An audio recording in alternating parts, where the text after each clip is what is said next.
السلام عليكم ورحمة الله وبركاته. عاملين ايه؟ يا رب تكونوا كويسين. معكم مالك. النهاردة هنتكلم بإذن الله عن موضوع مهم جدا، يعتبر تقدر تقول عليه من أقوى الفيديوهات اللي أنا أقدمها في القناة بإذن الله. الموضوع جاي نتكلم عن معنى في الغفلة هو مغفول عنه، هو الغفلة عن الوقت. قبل ما نتكلم عن تضييع الوقت وازاي نستغله صح وازاي نتحرر من الغفلة، كل دوت عايزين نعرف حاجة بس أساسية. ايه هي وحدة قياس عندك للوقت؟ أو عايزين نعرف في وقتنا ده، عايزين نعرف ايه هو وحدة قياس الوقت بالنسبة لنا. ومش هناخد من وقتكم كتير، ويلا نستمتع.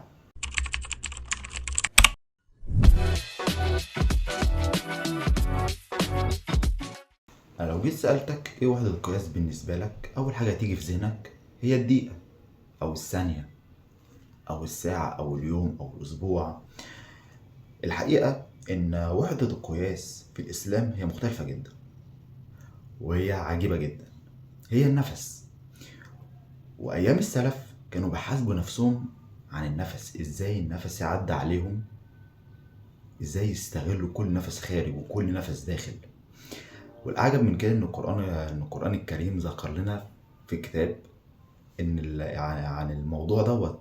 بسم الله الرحمن الرحيم، إنما نعد لهم عدا. اللي قبلينا فسروا الآية إن آخر العدد هو خروج النفس. فعن هنا للأسف مفيش حد هيجي النهارده، يعني في الوقت دوت مفيش حد هيجي يقول لك انا متضايق ان انا ضيعت 1000 نفس ولا 2000 نفس. لا، هو هيبتدي يتضايق لما يضيع 6 7 ساعات من عمره عادي. فللأسف يعني في الوقت دوت احنا الواحد بيقعد مننا، يعني بيقضي 6 7 ساعات على الأقل، أقل تقدير. بيتفرج شورتس على وفيديوهات على التيك توك، على الانستا، على الفيس، وقايم عادي ومبسوط. هو ما يعرفش اللي هو عامل كارثة اساسا، ما يعرفش اللي هو عامل مصيبة. يعني ابن القيم رحمه الله كان بيقول ايه؟ انما الاوقات تعد بالانفاس. ففعلا ان الوقت بالنسبة لهم كانوا بيحسبوه بالنفس. الوقت بالنسبة لهم كان اعظم شيء هما مالكينه. يعني الوقت ده بالنسبة لهم كان حاجة مقدسة. بالنسبة لنا في الوقت الحالي ان ارض حاجة بالنسبة لنا الوقت، ازاي بنتفنن، ازاي بنضيع الوقت، وازاي نضيعه في التفاهات. فاحنا للأسف بنتعامل مع الوقت كأنه بلا قيمة حرفيا. يعني إذ بنتفنن زي ما قلت لك ازاي نقضيها في التفاهات، ازاي اخرج مع صحابي بالساعات. بقى عادي الكلام ده بالنسبة لنا، بقى عادي ايه يعني اخرج 6 7 ساعات. بقى عادي ان الواحد يضيع عمره في مين قال ومين عاد ومين شتم ومين خسر عشان نشمت فيه. وعادي بقى عادي نضيع صلاة الفجر وما نقومش زعلانين. بقى عادي.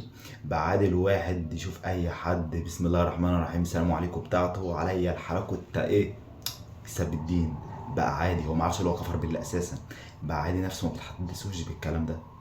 بقى عادي ان الواحد يضيع يومه كله يومه كله من غير ما يذكر ربنا، ونفسه ما تحدثوش. بقى عادي. فده هنا يدل على مصطلح اللي هو موضوعنا النهارده، مصطلح الغفلة. والكلام اللي انا بقول لك عليه ده قمة الرعب وقمة اللامبالاة وقمة، يعني انت زي ما بتقول هي جسمك هو اللي حي، انما روحك ميتة حرفيا. احنا روحنا في الوقت دوت ميتة حرفيا. ابن الجوزي رحمه الله كان بيقول العمر أنفاس تسير بل تطير. وفي منطلق تاني وفي مقولة تانية كان بيقول ايه؟ ان النفس خزانة، فاحذر ان يذهب نفس بغير شيء، فتأتي يوم القيامة خزانة فارغة فتندم. فحرفيا السلف اللي قبلينا والناس اللي قبلنا كانوا بيعظموا الوقت، وكان يعني ايه ما عندهمش اللي هو اللامبالاة اللي احنا عندنا دي دلوقتي. فهو حرفيا احنا مغيبين، حرفيا احنا محتاجين نوقف مع نفسنا. انا عارف ان الكلام ده هيبان مثالي زيادة عن اللزوم، عارف، ومفيش حد هيجي يقولك انا متضايق عشان ضيعت نص ساعة من وقتي وساعة من وقتي، لا مش هتلاقي. فاحنا يعني احنا لو بصينا للناس اللي قبلنا بالفعل هنلاقي الناس دي كانت بتتعامل مع الوقت بشيء قيم. كان بيحاسبوا نفسهم بالفعل، كانوا بيحاسبوا نفسهم بالحركة، كانوا بيحاسبوا نفسهم بالنفس. فاحنا يا جدعان يعني للأسف احنا مغيبين، مغيبين حرفيا، ومش مغيبين لدرجة بسيطة. زي ما قلت لك احنا تقريبا عايشين بلا روح، جسدنا بس هو اللي بيتحرك، انما روح ما اعتقدش حرفيا يعني، الا من رحم ربي. اللهم ردنا اليك ردا جميلا. فهو حرفيا احنا محتاجين وقفه، محتاجين نسال نفسنا كل يوم: ايه اللي انا عملته غلط؟ انا عاوز اصلح ايه؟ ازاي بكره يبقى افضل من النهارده؟ فاحنا لازم يا جماعه قبل ما ننام، لازم بجد مش هزار، نعاتب نفسنا قبل ما ننام، نقيم نفسنا قبل ما ننام، نكتب السلبيات والايجابيات قبل ما ننام. لازم نسال نفسنا: وبعدين الطريق اللي انا ماشي فيه ده وبعدين هيوصلني ليه؟ هيوصلني ليه؟ فيا جدعان بجد بجد لازم نحاسب نفسنا قبل ما نتحاسب. لازم. يعني مثلا هديك مثال مثلا. آه حماد بن سلمة، واحد من الأسلاف الأقران أو أصحابه أو اللي كانوا عايشين معاه، أهله، كان بيقول إيه: لو نادى مناد أن يوم القيامة غدا ما زاد حمادا شيئا في عبادته. أسأل الله الهداية والثبات. يعني ضفره بس، عايزين يا ربنا يرزقنا ضفره بس. فاحنا الكلام دوت يبان مثالي حرفيا، ومفيش حد بيعمل الكلام ده، لكن مش مثالي. وانت لما تيجي تحاسب يوم القيامة هتلاقي جنبك ناس كانت بتحاسب نفسها على النفس. النموذج ده ايوه ان هو قليل، قليل ولا كتير بقى، بس انا بوصلك الفكرة ان النوعية دي موجودة، ان النموذج ده موجود. يعني الغفلة هنا مش مجرد هو نسيان، انما هو مجرد ان الانسان يعيش بدون وعي حقيقي، ان اليوم او الشهر او السنة يعدي عليه وهو عادي. يا عم اخي عادي يعني، هي موتة والله اكتر، اخرها متر في متر. هو مغيب، هو عبيط، مش عارف هو بيقول ايه، هو عبيط. في حد يقول لي: يا عم مالك، انا هفضل طول الوقت طول عمري هحاسب نفسي بالنفس، طول عمري هحاسب نفسي بالخطوة. يا عم ما نعيش عادي ومعلش بقى، انا بحس ان انا مرتاح. انت مش مرتاح ولا حاجة. انت انت بتضحك على نفسك، انت بتوهم نفسك ان انت عايش مرتاح، بدليل انك بتصحى كل يوم رايح الشغل وانت مش طايق نفسك. هو كل يوم شغل، هو كل يوم نفس الناس هقابلها، هو كل يوم. فانت بتضحك على نفسك. فالغفلة هنا من غير ما تحس هي ليها تأثيرات سلبية كتير جدا. أولها عقلك وجسمك، إنك بتحس بالملل، بالإحباط، بضعف التركيز، بالكسل.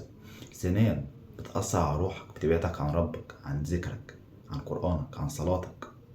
بتأثر عن وقتك. لما كل دقيقة وكل يوم بيعدي عليك انت ذات نفسك بتتضايق. لما يومك بيعدي عليك كده انا ما عملتش حاجة، بتمل. النبي صلى الله عليه وسلم الحديث: نعمتان مغبون فيهما كثيرا من الناس، الصحة والفراغ. طب انا مالك، عاوز اعرف انا غافل ولا مش غافل؟ ايه العلامات اللي تعرفني اللي انا لازم افوق؟ اولا هي علامات انت بتشوفها على طول لكن انت ما بتركزش عليها قوي. العلامات ديت: انت بتصحى كل يوم نفس الروتين، مفيش حاجة، مفيش هدف جديد، اليوم زي اليوم بالظبط. دي اول علامة من علامات الغفلة. تاني حاجة انك دايما بتحس بالاحباط، بالكسل، بضعف التركيز دايما. تالت حاجة وتالت علامة انك بتأجل دايما الاشياء المهمة، دايما بتسوف، انت كده غافل. ديت مهمة جدا. رابع حاجة انك بتنشغل عن الملذات العابرة على حساب القيم والهدف. يعني رسول الله صلى الله عليه وسلم قال لابن عمر رضي الله عنه: عش في الدنيا كأنك غريب أو عابر سبيل. والصحابي عمر بن عبد العزيز اللي يعتبر يعني من خامس الخلفاء الراشدين، حرفيا كان بيحاسب نفسه بالوقت، بالنفس، وكان بيربط دايما أفعاله بالوعي والقيمة. فهو يعني ايه وبيستغل كل لحظة في حياته للدين والدنيا. يعني الشغل مش شغال كده وخلاص، لا، شغال بهدف. بعامل الناس لهدف، بعامل الناس حلو. في كل لحظة في حياته بيستخدمها في الدين والدنيا. حرفيا احنا محتاجين وقفة في محلنا لازم. وآية في القرآن الكريم: بسم الله الرحمن الرحيم، فإذا فرغت فانصب وإلى ربك فارغب. معنى الآية دي أو شرح الآية دي إن كل لحظة بتعدي عليك لازم، ده إجباري عليك، إجباري إنك لازم تستخدمها صح في الدين والدنيا. إزاي تستخدمها بوعي؟ إزاي كل فعل بتعمله لازم تربطه بقيمة، لازم كل فعل يبقى فيه قيمة انت بتقدمها، مش فعل كده وخلاص. طب يا عم مالك، انا عرفت العلامات دي اوريدي هي عندي. طب عايزين نتحرر اخيرا من الغفلة. تعالى يا صديقي الفاضل نعرف خطوات التحرر من الغفلة. اول خطوة معانا هنا من خطوات التحرر من الغفلة، اول حاجة قسم يومك بوعي، بمعنى انه يكون وقت للنوم، وقت للعمل، وقت للعبادة، وقت الراحة. والراحة هنا معلش بقى نقف عليها، الراحة هنا فيما يرضي الله. مثلا انت قضيت يومك كله بسم الله ما شاء الله، يعني صليت فروضك ووردك، عملت هدفك، اخرج بقى اروح عن نفسي، اروح كده عن نفسي بقى عشان تاني يوم اكمل بقى ما ملش. تروح لي مع اصحابك، تقعد في وسط الاغاني وتقعد تخرج مع بنات وتضيع كل اللي انت عملته. الترويح عن النفس مذكور في القرآن، بس الترويح عن النفس ايه؟ ليه؟ انت ليه بتروح عن نفسك؟ انت بتروح عن نفسك لانك عاوز تكمل تاني يوم عشان ما تملش. فالترويح عن النفس فيما يرضي الله، مش فيما يغضب الله. تاني حاجة انك ابعد عن الملل، بمعنى انك كل يوم تجرب شيء جديد.